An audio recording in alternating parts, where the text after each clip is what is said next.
back all my brothers and sisters for our session right now about the open discussion, inshallah subhanahu wa ta'ala, to cover what we had from morning until now, mashallah, with our two scholars, Dr. Ma'an al-Qudha and our scholar, Dr. Salah al-Sawi. May Allah subhanahu wa ta'ala bless both of them and their families member, inshallah subhanahu wa ta'ala.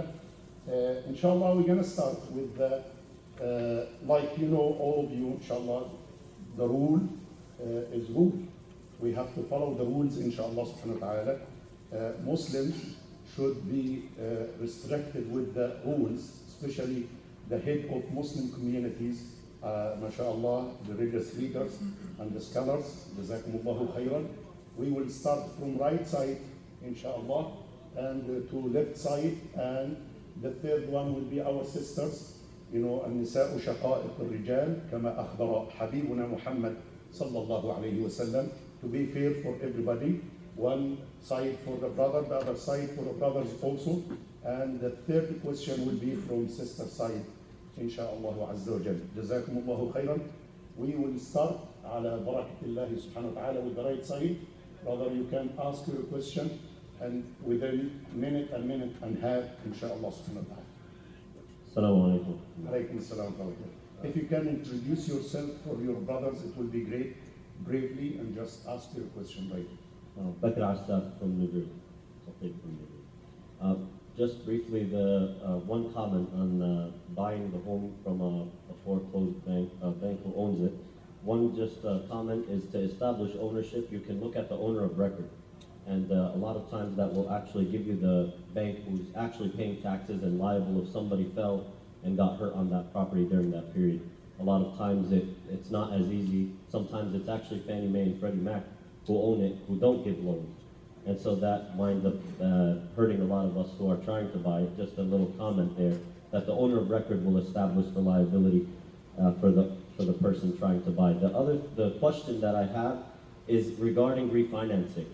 And there's two parts. One is if we went with the foreclosure route, in the books of fiqh, we look at a concept of sulh. And when we look at the concept of sulh, usually it's to come with the two parties together to reach a final agreement and be done with the debt in itself. Is there any history in the books of fiqh from the other madhahib? I'm only speaking from the Shafi'i madhab, but what of the other three? Did they ever mention that you can do sulh to change the debt, the reoccurring debt itself? And the reason I ask this is because in the conventional Islamic banks, if you will, when they look at refinancing, a lot of them have told us that they do it under the concept of sulh. But I'm not aware of any books of fiqh that mention sulh as allowed to re-establish the reoccurring debt, but rather to end the debt itself. So both parties can leave. Jazakallah khair. هذا السؤال لك.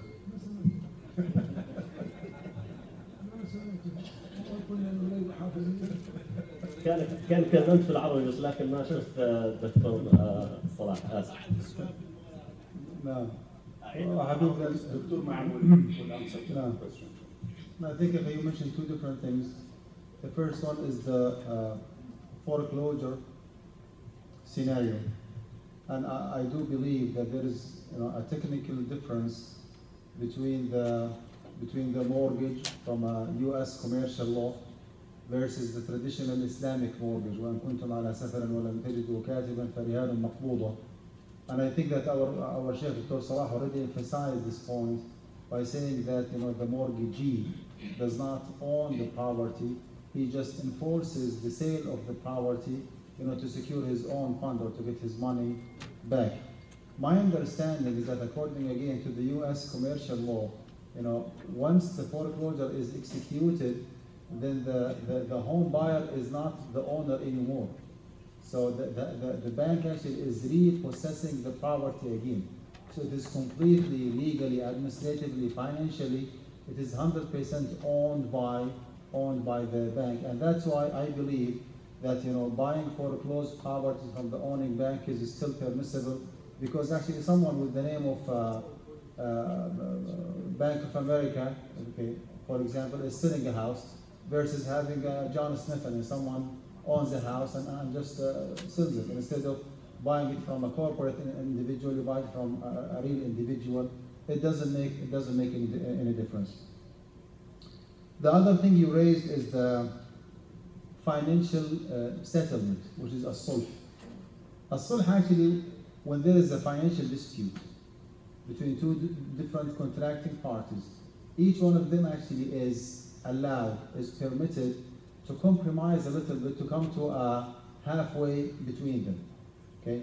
A part of the sulh, or a good example of a sulh, is da'wat ajr. Da'wat ajr actually is a sulh. If you owe me, for example, $100, and you did not pay in time, and I'm about to lose hope in you paying me back, if I say, okay, give me $70 and you're good to go, I'm willing to waive, the remaining $30. This is actually a sulh. Whether you call it da'wat ajr, call it sulh, call it whatever you want. Foreclosed houses are not subject to sulh because, again, once a property is foreclosed, it means that the legal contract is terminated. It is not in effect anymore, and that's why the bank, as you know, has full freedom and full authority to do whatever he wants with the property. I'm not sure if I answered the question. جزاكم الله خيرا. حتى لما الواحد يدفع دفعيات، خلينا نقول القرض على 30 سنة وبعد 15 سنة اجى على البنك اتصل فيهم كان بدنا نعمل صلح، بس مش مشان نوقف الدين، بس مشان نرخص الدفعيات. هذا هو تحت الصلح ولا هذا لا يجوز؟ يعني هذا سؤال. It does not go this way in the American or U.S. mortgage system. What you can do is to refinance.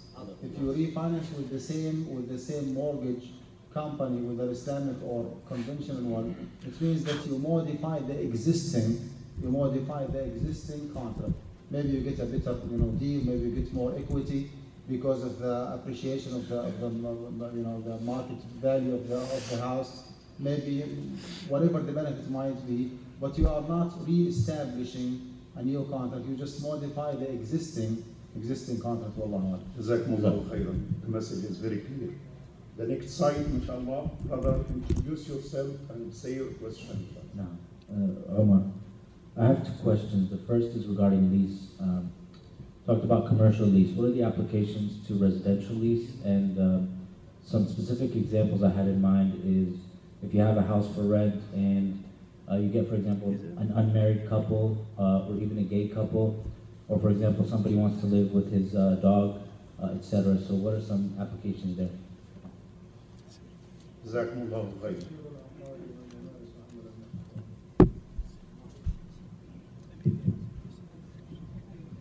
بسم الله الحمد لله والصلاة والسلام على رسول الله.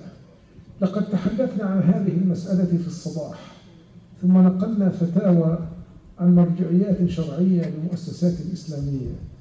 ذكرنا أنه في عقد الإجارة ينظر إلى المقصود الأساس والأصل من العقد. مثلا أصحاب الفنادق يؤجرون الفندق لكي يكون نزلا، مكان لإيواء المسافرين والراغبين في الإقامة فترات مؤقتة العابرين وأمثالهم. هذا في الأصل عمل مشروع. من يؤجر بيته في هذا البلد لغير مسلم، تأجير مسكن لغير مسلم ليسكن فيه، غير تأجير خمارة ليبيع فيها الخمر، غير تأجير محل يدير فيه كازينو أو يعملوا ملهى ليلي. إذا كان المقصود الأصلي من الإجارة مشروعا فلا تسأل عما يفعله المستأجر وراء الجدر والحوائط والأبواب المغلقة. كون إنه هو يأتي بكلب في أنت طبعا بمناسبة الكلب بالذات في بنود تقدر تقول أنا بشترط عدم وجود كلب في البيت. أنا لما تأجرت بيت قالوا نحن لا نوافق على وجود بيت داخل البيت، بيت عموما لا كلب ولا قطة ولا غيره. هذا الكلام يعني موجود، ليس ضربة لازم. يعني تستطيع أن تشترط خلافه في العقد الذي تبرمه مع المستأجر، لكن الكونسبت في الجملة أنت لست مسؤولا عما يفعله المستأجر داخل البيت ما دام الهدف. You are not responsible for what the tenant is doing inside the house. فلا تسأل عما يفعل. You are not asked about what he does inside, behind closed doors. Our sister, do we have a question from your side? Yes. Go ahead, sister. You can go ahead.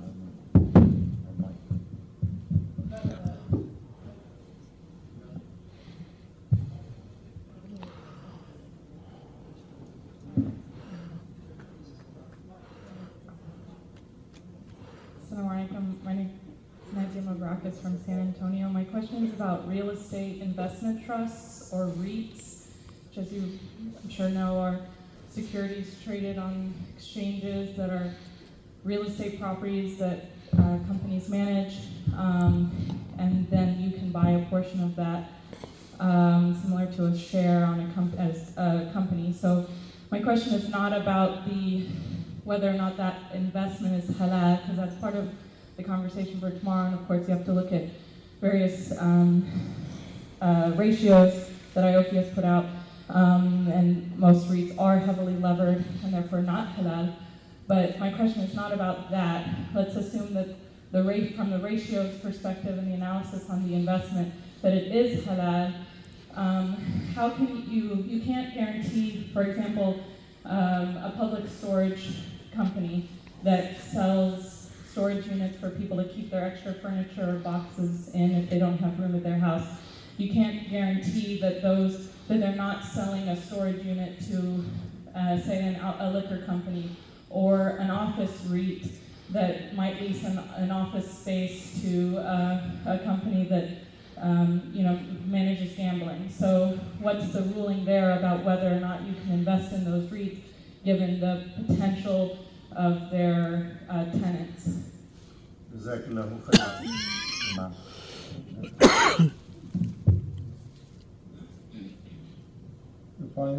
I understood your question correctly, Mr. Nadia, asking about the limitations that you can set as an owner, as a lessor, or a potential lessee?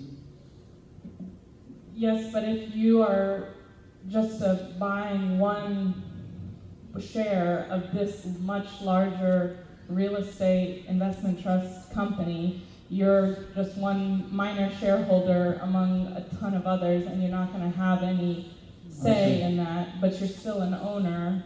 I see. Well, your question actually is identical to holding stocks in the stock market. Am I correct? Your question is identical. Okay, I mean the concept of your question is identical to holding stocks. You hold a stock, for example, for Walmart, for Shell, whatever the company might be. You know that the core business of that company is permissible. However, there is no 100% halal business. Every single stock does have a certain percentage of haram, eliminating it. Okay? Stay away from the stock market and go back to your question. You are just one of the partners in owning a property, okay? A rental property. And by law, you cannot discriminate. Whoever wants to, lease or to rent that store, you give him the store for a certain, amount of money. Legally speaking, to my knowledge, that you can put some restrictions to secure or to ensure the safety of the property. Something that is dangerous, something that's like hazardous or something. I mean, you can stop it. When it comes to residential properties, there is something called owner restriction or covenant. Okay? In the future, for example, you do not want your property to be used as a place of worship, as a gas station, as a nightclub, as a whatever business, whatever use might be. So you do have some, I would say, freedom or privilege to restrict and to impose whatever you want your property to be used for, and whatever you do not want your property to be used for. For commercial purposes, to my knowledge, I mean, you cannot prevent your tenants from storing whatever they want unless there is a safety or security issue, to my knowledge. But you need to consult with an attorney, like a real estate attorney. From a fiqh perspective, I mean, yes, you can. Yes, you can. I mean, as a a lessor, for example, I can make myself clear that if someone has a liquor business, I'm not willing to give him a lease contract because I do not want my property to be utilized for storing wine or liquor or whatever. So I can put that stipulation again from a fiqh perspective. From a legal perspective, honestly, I do not know. You need to double check with an attorney. Did I answer the question? Kind of, but it's more like if I'm talking from a fiqh perspective, if you have a share in this real estate company that you don't have a say in what covenants they put in their lease terms and things like that. So there could be, out of 500,000 units that they own, maybe one of those lessees is a liquor company, but you don't know that. They might not even know that. So is it still permissible to invest in that company when there's a small potential that one of their tenants? Yes, you can, even if you know for sure that some of the tenants actually conduct a haram business. Because again, the core service that you provide is renting the property. You are not selling something haram. You just give them an access to the property to be utilized for storage purposes. So this service by itself actually is a halal. Exactly like the one who has a taxi cab, for example. I mean, he gives a transportation service to everybody. Someone might take a ride to go to the masjid, and somebody else might take a ride to go somewhere else. But the service that you provide actually is a halal. Yeah. I mean, this is the standard word to differentiate. If the service itself is a halal one, then the business is halal. Having rental property, stores, for example, is a halal business. You see, if you can put some restrictions to prevent any potential haram business from renting from you, then definitely you have to do it. But if you cannot, just leave it as it. Too many. Brother, go ahead. Assalamu alaikum wa rahmatullahi wa barakatuh. Chicago. My first, the question I originally had was asked by the brother before me regarding renting to people who we may not, from a Sharia perspective, their lifestyle is not permitted. I understand that if you inherit a lease, they're there in the contract, you have to keep them. But then, so the brother asked the question about renting to people, for example, man or woman, or man and man, or man, sister and woman, woman who are living haram lifestyle. So I could not understand the answer because our translator was not here, but maybe later if someone could give a 2-sentence summary of the answer, that would be appreciated. So I'll take the opportunity to ask another question that I have. This is regarding the discussion of interest, giving interest and taking interest. So in our system in the U.S., basically the Fed sets the interest rate based on the inflation, and the banks take the money from the consumers and they send the money out at a higher interest rate and profit from it. Typically, very often, that most Muslims will either put the money in a checking account not to take the interest or something like that. The reality is, though, the money, the Fed has a target inflation rate of, for example, 2%. If it maintains that, the interest rate is going to be 2%. If someone does not maintain their money, in other words, they are not taking that interest, they are essentially, their money is depreciating every year.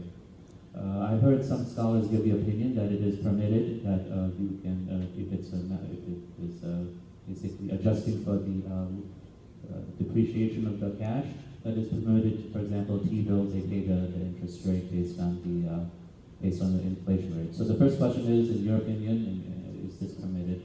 The second part of my question is that no, it's enough for one part now, and maybe later on, inshallah, you will participate with the other part of your question, inshallah. Jazakumullahu khair. Because you passed, you exceed the limit already.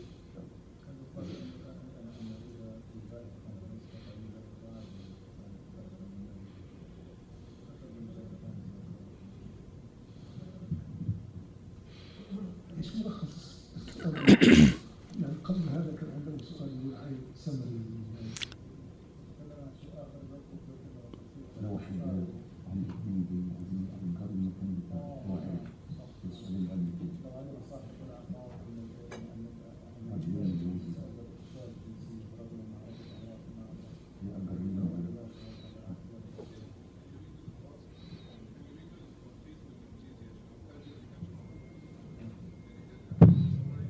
he's asking if the lessor, if the owner of the property knows in advance that the tenant actually is, excuse me, or is a gay or a lesbian.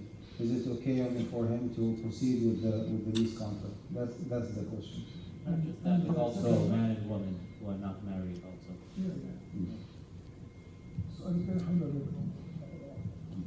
واحدة إن شاء الله. هتترجم له والله يا حبيبي، بس أنت لا تحمل هما. أنت بس انجوي هنا بالعربي وصلي. صحيح. وما كنت عليهم بجبار. In the name of Allah, praise be to Allah, may the peace and blessings be upon His Prophet Muhammad Sallallahu Alaihi Wasallam, his household and companions. We mentioned before that the original target of the rent agreement is to benefit both parties. But if you are in front of a specific case, two people, those two people who are gay or lesbians, they said we are married and we wanted to rent apartment or your house. Two men or two women, they told you that they are gays and that they are married and that they want the house. So we do not accept unless there is no legal repercussions, because sometimes there is a law, like, refusing to having you have a taxi or you have like a car and you refused a certain person to ride with you, then have legal repercussions, then you have to do it. Then you should do it. But if you can refuse, you should refuse. Because this is haram in all divine religions, unless there is some legal repercussions. So in regards to, and this applies again to the man and wife who are not married. Then the next one about the inflation issue, it is a new contemporary issue, and at the same time it is an old issue, but it is renewable. And Mukura University, they try to make justification for this interest, and it has been trials, attempts since the 1940s, Sheikh Ali Al-Khafif and many others, heavyweight sheikhs, they tried to justify the interest-bearing accounts in the bank. Some of them said this interest, it is just a compensation for the inflation. You did not take anything more, you are just trying to compensate for the inflation and the depreciation for your money. Some of them said, why we do not take that interest as if it is part of a profit in a mudaraba contract. So if I paid to the bank because it's like I'm the capital holder and they are the ones who are investing the money, right or wrong, they're investing it, and then I take my share. But it is good theoretically, but it is not practically. All of these are hypothetical attempts, and that's how this was the foundation that the official fatwa in Egypt and other countries that they did. So it's most like to the bank and the account holder, they're like partners in a mudaraba contract. Of course, this is not right. And then they also come up with and said that we are renting money, like we are renting houses. So you are renting a house and you are taking monthly rent, and I am renting $10,000 and I am taking this percentage. So they kept going like this. And with Allah's praise, all of this did not work. All of this broken because they were wrong and there's mistakes. When the real guards of the religion stood for it, and they prevented it under the pressure and the need brings these opinions. So the Islamic banks, Islamic institutions came as a result of this attack, and that's why Islamic banks started happening instead of becoming assumptions and fantasies. So if I'll be as a bank the one who is working, and the person who is account holder is the one who is he is having the capital. So this is the mudaraba, and this becomes the alternative for the conventional loans. So that's why the Islamic banks is developed to see as you see it right now, and it is all over the world now. So I'm telling my dear brother, so what you said, it is very old. It is more than a century, or at least 80 years. So we already beyond that. So even if we say that, so open a saving account, and instead of throwing it, even those who said that the interest doesn't come to you. From the very beginning, you have to get rid of it to the public affairs. So you are not going to compensate for inflation rate now. So because this money is riba, and you are going to give it out not to benefit with it. So either case, you are not benefiting from compensation for inflation rate. You can, inshallah, we will continue discussing this today and tomorrow, inshallah. Do we have some brothers on the other side? Zahir Malik from Twitter. Take another one. The reception. I'm not the technical. He is. I have a lot of questions, but I'll just ask you quickly. One was about the tax liens. You said that if I buy tax liens, there's websites out there you can just buy a lot of tax liens, or tax notes, right? I mean, properties that are that the tax hasn't been paid on, and government takes over. You said that once it goes back, I mean, if the person pays back the tax amount, you should the extra money that's in there, that should be given back, or you should get rid of that because that's interest. My question over here is that when I was explaining this, I'm not sure if I was explaining correctly or not, but they were saying that these are actually not interest payments; that these are actually penalties. I'm not sure if the penalty is not on the non-payment or if the penalty is on the duration of not paying taxes. But that those penalties are what accumulates, and that's what you would get back with the principal that you had put into it. So I just wanted to know if it's still allowed for you to buy tax liens and buy and sell tax liens. Yes. Thank you so much, brother. Jazakumullahu khairan.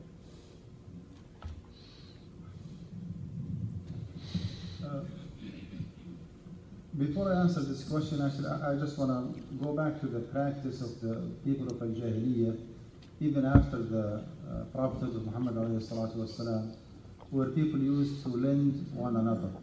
كان الرجل يقرض الرجل فإذا جاء موعد الأجل قال أمهلني وأزيدك.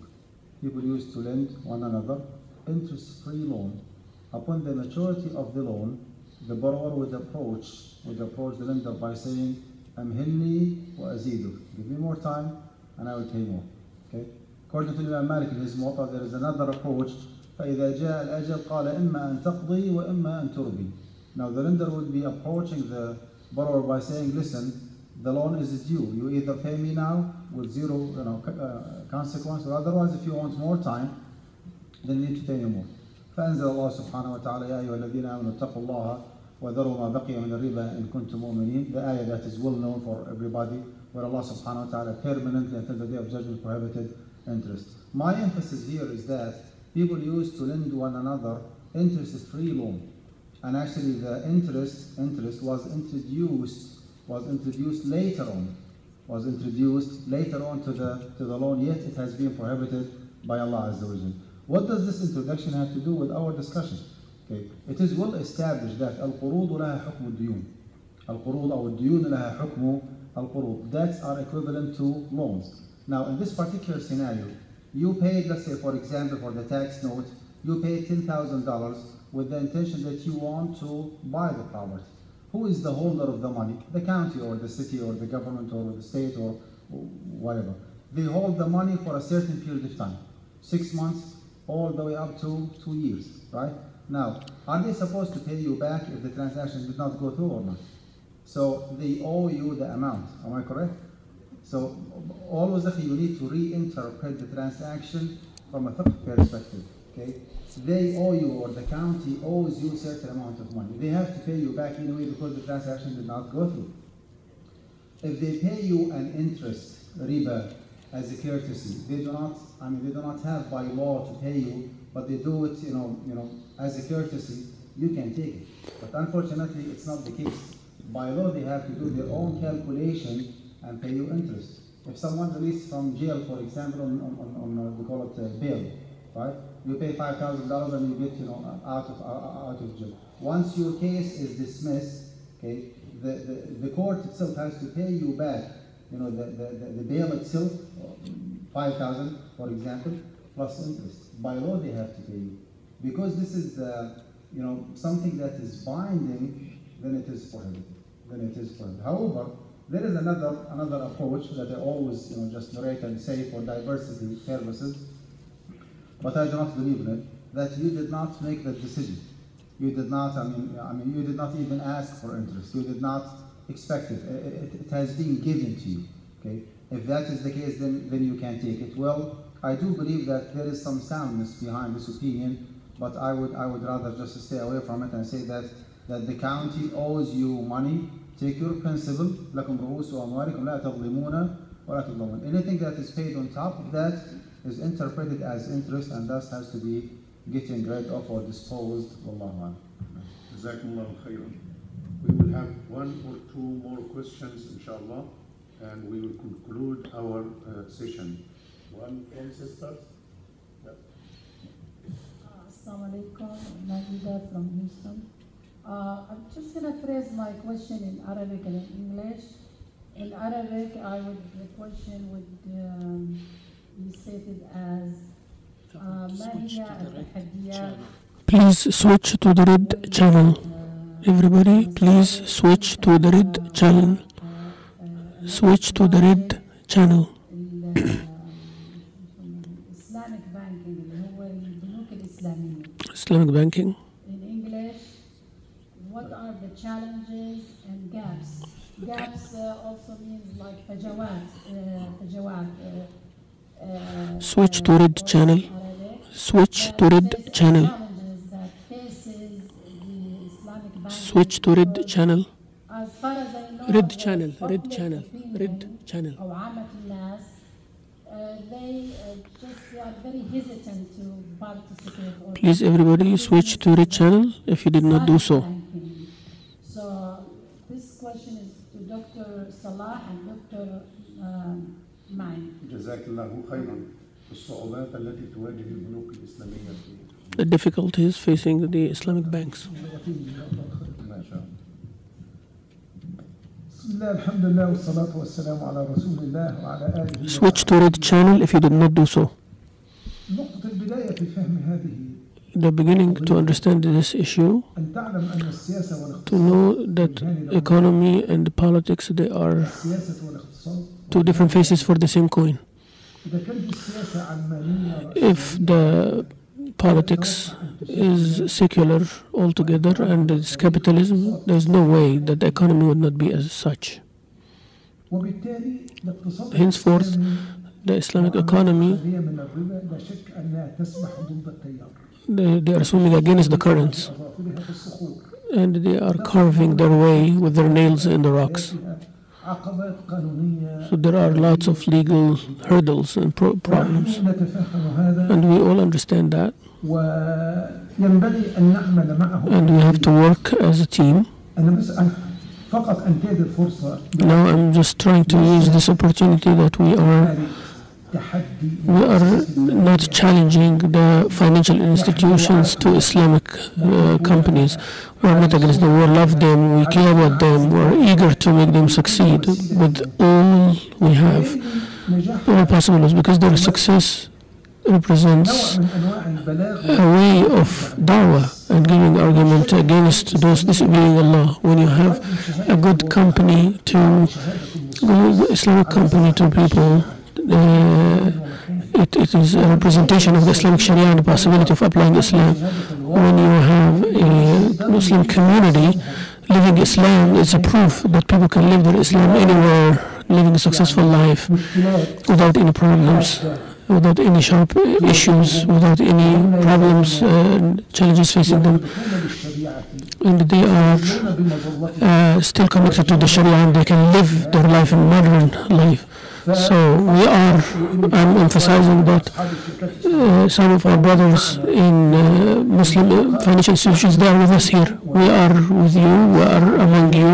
We want you to succeed as much as we can. We do our level, but you're right upon us to not to deceive you, to give you advice, not to be people who can be purchased easy.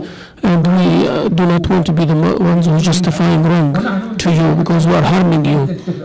You are not going to benefit from us. We are going to harm ourselves and harming you if we just do the easy way. So the biggest issue is ownership. Whoever owns money, he owns a decision. Where is the sources? The companies have 100 million, 200 million maximum, but it does not do anything in this ocean. It's like Freddie Mac and Fannie Mae. Whatever you do as a Muslim company, after a while, your money are depleted. Yes or no? This becomes like money. It becomes like bonds. It becomes debts. It becomes checks. It becomes like. Now we are disabled to continue. So to continue, they find a way to have cash flow to continue the path. In the East, they have the deduction of the commercial bonds. So now somebody sold 100,000 and now he has debts, so he goes to the bank and he gets 1 billion cash. So he does that with the bank. So this is 100% riba. We cannot continue like that. We can do have alternative. We have 2, 3, 4 alternatives, and all the Islamic supervision committees did. And now the Islamic financing became like a very high demanded and a high level. Because every day there is new development, there is new productions, there is new items. The solution, I don't know why our rich people in the East, in Islamic banks, they have lots and lots of money. They cannot work. Only simple fraction of it, and they work it out, and then they give everybody. But if you send this money over here in the West, and you make a stock market here, and you make like a business in buying houses or real estate, you are going to actually own the market here, because nobody is pressuring you. Nobody is like pressuring you, and nobody is like, because your money is your decision. So if the Muslims in the East give their money that it is sitting in the bank without any benefit here to the Muslim communities, and the Prophet will go them multiple times. You have money which is not used, and we have a huge market over here, and it will take you, like they will sing for you, طلع البدر علينا. They will embrace you and they will love you here. So why you are not benefiting here? So I don't know why the Muslim capital. So the money that guarded by the capitalism is a problem. So if we solve that, it is like the shirk in Allah. If you take this away, then all the other sins will be solved. I would like to wipe up what we heard the last statement from our scholar, Dr. Salah Hassan, inshallah. And we're going to stop here because the time is up already, and we have other session right away. There is no break between these two sessions. And just, forgive me, my brothers and sisters, I have to stop the meeting here now, inshallah. And we're going to start with the other session right away. Jazakumullahu khairan. Subhanakallahumma wa bihamdik. Yeah, Sheikh Razwan. Yeah.